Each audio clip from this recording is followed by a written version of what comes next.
There I am. The crew and I are honoring heroes from a distance. Yes! Holy cow, Jenna! It's RTF. Oh my God! At home. They didn't give you a hard wire in to plug into your Ethernet port? I don't know where that is. I think you plug it directly into your router, right? Yeah, I don't know what that is, Jacob. I'm looking plug it into the router. What you do, you find the Johnson rod. It's there by the Knibbling pin. And you just go ahead and swarm down the doohickey and slide it in there to the Verklalker. Well, do you feel like you're on a reliable bandwidth at the moment? I do. I'm looking at my face there. There I am. That's me. And that's me over there, too. So everywhere I look, I see strong signal. I see a reliable fake host ready to start a show. I love it. Fake host with a real Emmy. Well, this is going to be a fun one, you guys, and I can launch us into this. But before we dive into that, Jacob, do you have something you'd like to share with the class? Do I? Take a look at this. What the heck? Which of these two gentlemen are you in this bike photo? That'd probably be me in the background there. I was probably 7 or 8. It's my younger brother, Scott, with the training wheels. Sissy. Classic Scott. I have a picture of Sarah. See, I was a more feral child. Notice I didn't have any shoes on. I was a little bit more wild. And then, Mike, if I had had all this hardware on when I saw you in the field, it would have felt much safer. I got my helmet. Look at these sick elbow pads I have on here. You were a safety first kind of kid, weren't you? Safety first, my friend. Go back and look at me. There I am in black and white. I think this is about the year they invented the camera. If I'm not mistaken. So, You know, I mean, if you really think back, most people probably remember their parent letting go of the bike. Yeah, I remember that vividly. I was 37. I assume we're talking about this because today's episode of Returning the Favor has a bike theme. So this week, we are headed to Austin, Texas to return the favor to a bike mechanic named Juan Soto, who started an initiative called 100 Bikes for Kids with his 9-year-old daughter, Lucero. They decided to do something to give kids a better sense of normalcy and freedom and independence during the pandemic. But they were being a little humble when they did that, and they should have added another 0 to that mission, because now, only 2 months in, they have given away almost 200 bikes. I think what you meant was add a 2 instead of a 1 to make it 200. Not to be pedantic about it, but... I think we could be bold enough to say he could add another 0. Anyway, can we just roll the package? yeah, I'm excited to show you. Here it is.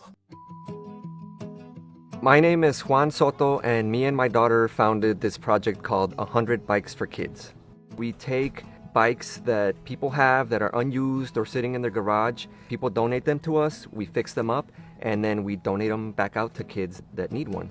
The name doesn't make much sense anymore because we're way past 100 bikes. Let's tighten that and let it go. I remember growing up, we were fortunate that our parents always had bikes for us. So I have very fond memories of riding my bike around, exploring. And then ever since my daughter could ride a bike, she's always had bikes. Okay.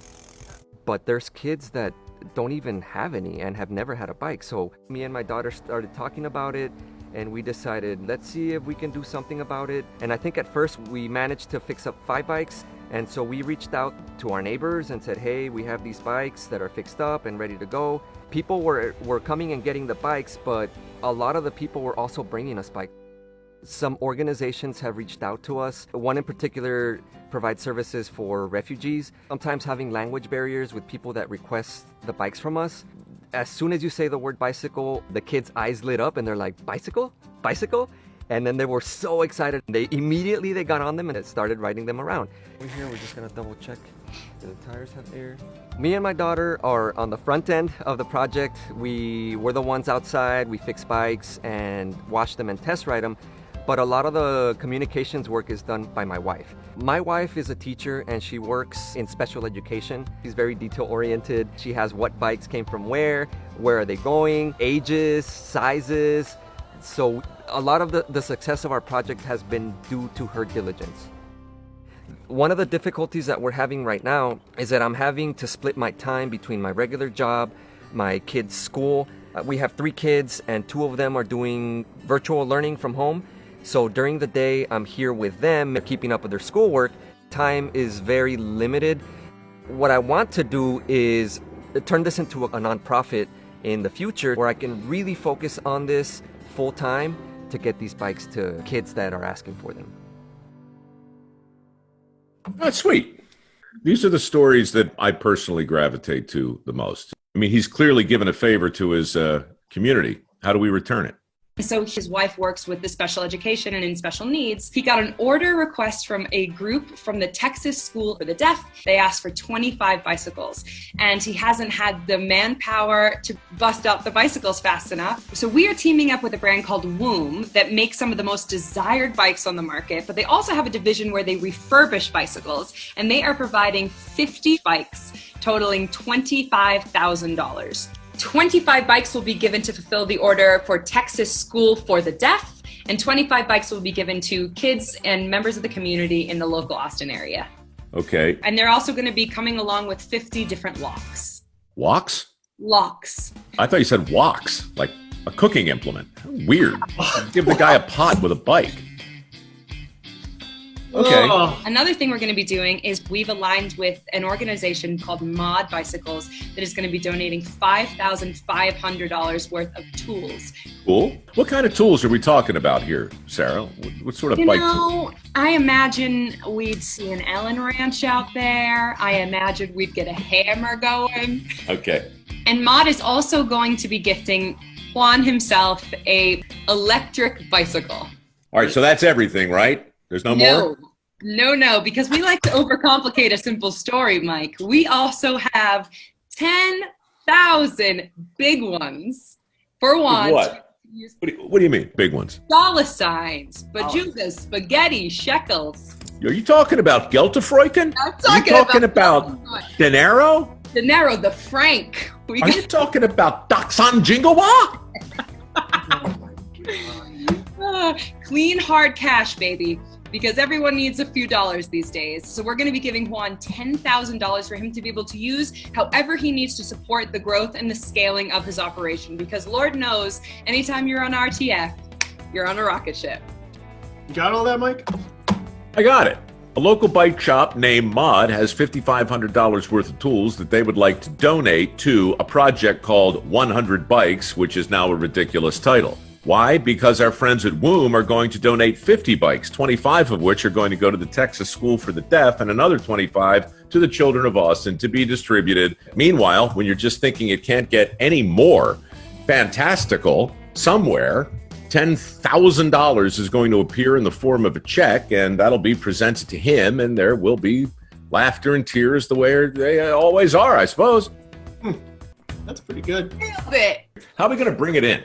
Well, I'm glad you asked, Mike, because we have a flatbed tractor trailer that we are driving in all the bikes and the tools. We're going to bring it to him with the help of our local Austin producer on the ground named Brandon, who is standing by with the truck, and we are going to check in with him now. Brandon. Hi, guys. Can you hear me? Loud and clear. How are you? We're good, man. We're really excited. You guys want to see the truck? Well, sure. Let's get right to it. I was, maybe a little chat beforehand, build a little tension, but you want to stampede right there to the main event? That's fine with me, Brandon. Let's see the truck. All right, Mike. Look at that. Got Holy cow. Oh, that's pretty good. Who's driving this thing? our production assistant, John. Hey, John. Mike Rowe, how are you? What's up, y'all? I'm great. How are you guys doing? I'm all right. You look pretty comfortable behind the wheel there. You know what you're doing? Yeah, it's all blind confidence. Like, I feel good though. It'll be fun. That's good. Good. So, Brandon, where is the truck in relation to Juan right now? It is a block or two away in the neighborhood. Here's the map. So this is where Brandon is, obviously with the truck. This is where Juan is. Just so our viewers understand, that truck and Juan are not really to scale. That truck is the length of 6 houses. And of course, Juan, his head would be the size of 3 houses. It's not going to be like that. Important specification. Thank you. You're welcome.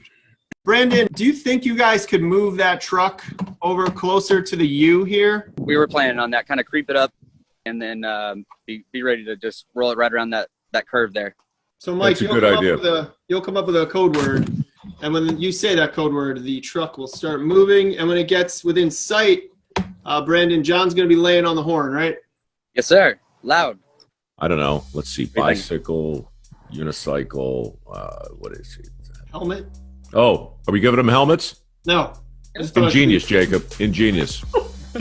Make it a challenge, Sarah. I'm looking at delightful foliage at the moment. Yeah, perfect. I'm sure that's perfectly natural. I'll just bend delightful foliage into our Squeeze it unscripted, witty repartee. Brandon, when you hear the words delightful foliage, tell John to start driving that truck and lay on the horn as soon as he sees us. in. You got it. Sounds good. Delightful foliage. All right, Brandon. Thank you. Brandon. All right. I'm excited. We'll see you all in a little bit. You got it. Buddy. Adios. So, Mike, this is kind of an intimate reveal for us. A little more intimate than normal. Juan is going to be out there with his wife and kids in the front yard. They're really going to be the only crowd on site. He thinks he's in the midst of some kind of documentary. But don't worry, because Sarah and I are going to log on with a reveal of our own behind us. Bring that thunder. What? We're going to be the crowd. We're going to be cheering. We got props and things that you can't see yet, and Right. we're going to bring it home. COVID compliant over here. Okay. Bringing it home, Mike. Bring it on down to Bicycleville. All right, let's do this thing. Adios. Enjoy. Hey, Juan, is that you? Yeah. This is me, Mike Rowe. How are you? I'm good. Thank you for your patience with all of this. I know the whole process has probably been a little weird. And now you're on camera. Well, look, Juan, here's the thing. You live in Austin. Don't they say keep it weird? It's keep Austin weird. Yeah, it's here in Austin. Keep Austin weird. Well, what are you doing to keep Austin weird? There's a bike in the air there in your front yard. Okay, so me and my daughter are fixing up bikes and giving them away to kids. And then it kind of accelerated from there. Let's see if we can give 100 bikes away. And then within a month, we were past 100 bikes and we're almost at 200 bikes. We're just trying to go as far as we can. Your daughter, her name is Lucero? Yes. Is she there with you now? Is she nearby? Who's that up? The whole family's out here, so they're... Oh, are they? Yeah. Hi, Lucero. My name's Mike. Hi. How are you doing? Good. Are you having fun with your dad working on bikes, or is this work? It's both. That is a great answer. Hello there. Hi. You must be Mrs. Soto. I am, Mrs. Soto. Keys. You got the keys. Thank you, Lucas. The other one, he ran inside quickly. How many do you have? 3. Wait a minute. You got 3 kids, and you got a husband who turned your front lawn into a bicycle repair shop? Yes, pretty much. I think I've been pushing him, like, oh, we got a request. You got to fill it. And he's like, I'm doing all the work. I said, no, I'm doing all the work. So it's been interesting. I Well- like how it's on camera. Yeah. Stop me. For the appreciation. Hey, it looks like such a great neighborhood, too. You've got this delightful fall foliage right on the cusp of, coming around. Do the leaves change there? They don't change color. Basically, they turn from green to brown, and then they're on the ground. I've spent a lot of time in Texas, and Austin is certainly its own place. But Yeah. I just want to thank you and congratulate you for doing what you're doing, because if this plan works, a lot of people are going to see our little documentary. They're going to follow in your footsteps. That would be great. Yeah, I'm trying to take this as far as I can and really expand the program. But What's going on there, Juan?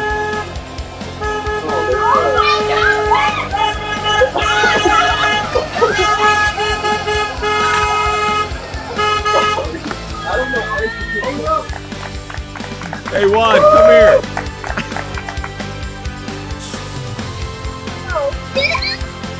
Start calling people. They're ready. They're ready for pickup. Yay! Hey, Juan, let me tell you what you're looking at. 1 second.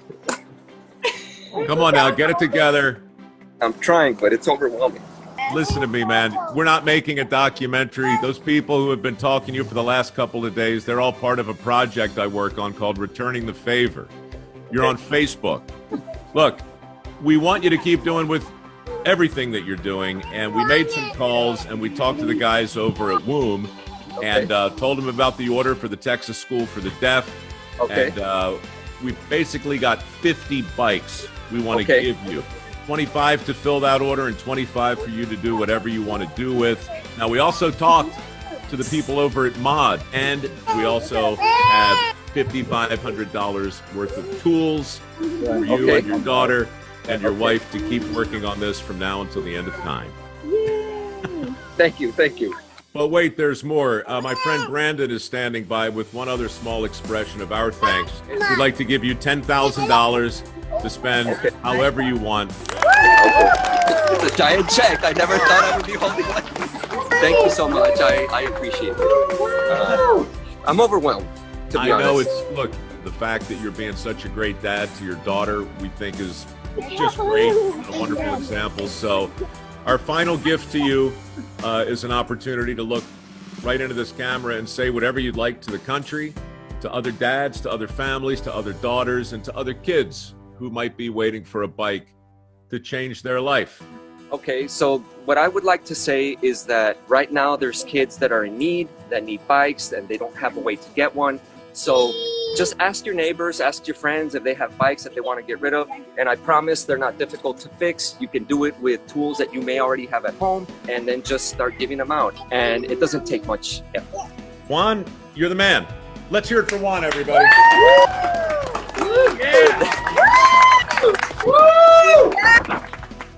Keep it weird, keep it honest, have fun, enjoy the bikes with our compliments, and take good care. Okay, thank you. You're welcome.